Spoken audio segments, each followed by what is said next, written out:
আসসালামু আলাইকুম ওয়ারাহমাতুল্লাহ।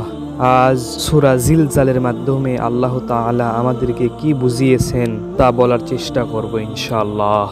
সূরা জিলজাল হলো পবিত্র কোরআনের ৯৯তম সূরা, যা কিয়ামতের ভয়াবহতা, পৃথিবীর প্রকম্পিত হওয়া এবং মানুষের সকল কাজের পুঙ্খানুপুঙ্খ হিসাব নিকাশের চিত্র তুলে ধরে, যেখানে প্রত্যেক ভালো ও খারাপ কাজের প্রতিদান দেখানো হবে।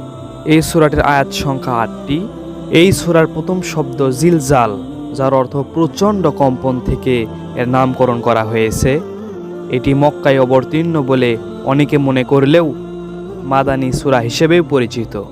সূরা জিলজাল আল জালজালাহ, কিয়ামতের ভয়াবহতা, পৃথিবীর প্রকম্পন ও তার গর্ভ থেকে সকল বোঝা, মৃতদেহ ও সম্পদ বের করে আনা এবং প্রতিটি মানুষের ছোট বড় সকল আমল প্রকাশ করে তাদের কর্মফল প্রদর্শনের এক চূড়ান্ত চিত্র তুলে ধরে, যেখানে আল্লাহর ন্যায় বিচারের চূড়ান্ত প্রকাশ পাবে এবং মানুষ নিজ নিজ কর্মফল অনুযায়ী বিভিন্ন দলে বিভক্ত হয়ে জান্নাত বা জাহান্নামে যাবে, যার মূল শিক্ষা হলো পৃথিবীতে মানুষের প্রতিটি কাজের হিসাব নেওয়া হবে এবং পরকালে তার বিচার হবে।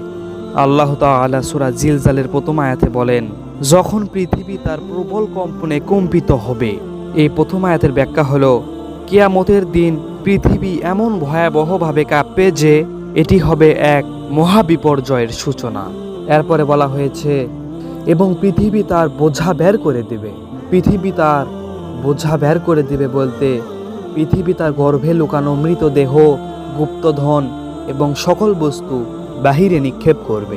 এর দ্বারা বোঝানো হয়েছে যে কিয়ামতের দিন পৃথিবী তার গর্ভ থেকে মৃতদেহ, লুকানো সম্পদ এবং মানুষের ভালো মন্দ সকল কাজের রেকর্ড বের করে দেবে।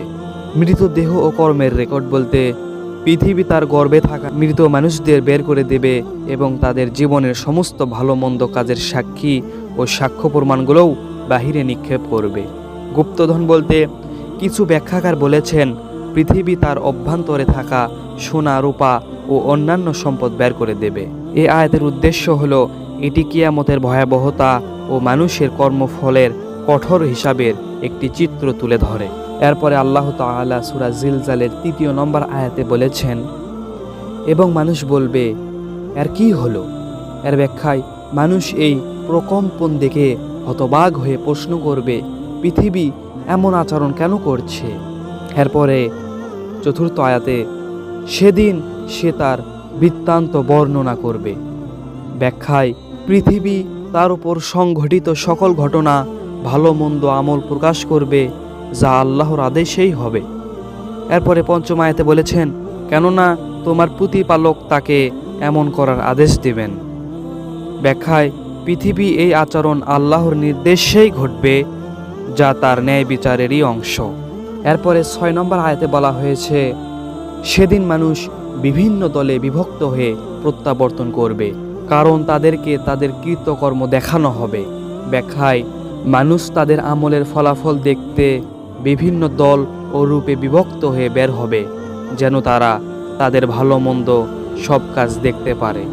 ৭ নম্বর আয়াতে আল্লাহ তাআলা বলেছেন, অতএব যে ব্যক্তি অনুপরিমাণ ভালো কাজ করবে সে তা দেখতে পাবে। ব্যাখ্যায় এমনকি একটি ক্ষুদ্র ভালো কাজেরও প্রতিদান দেওয়া হবে, কোনো কিছুই বাদ যাবে না।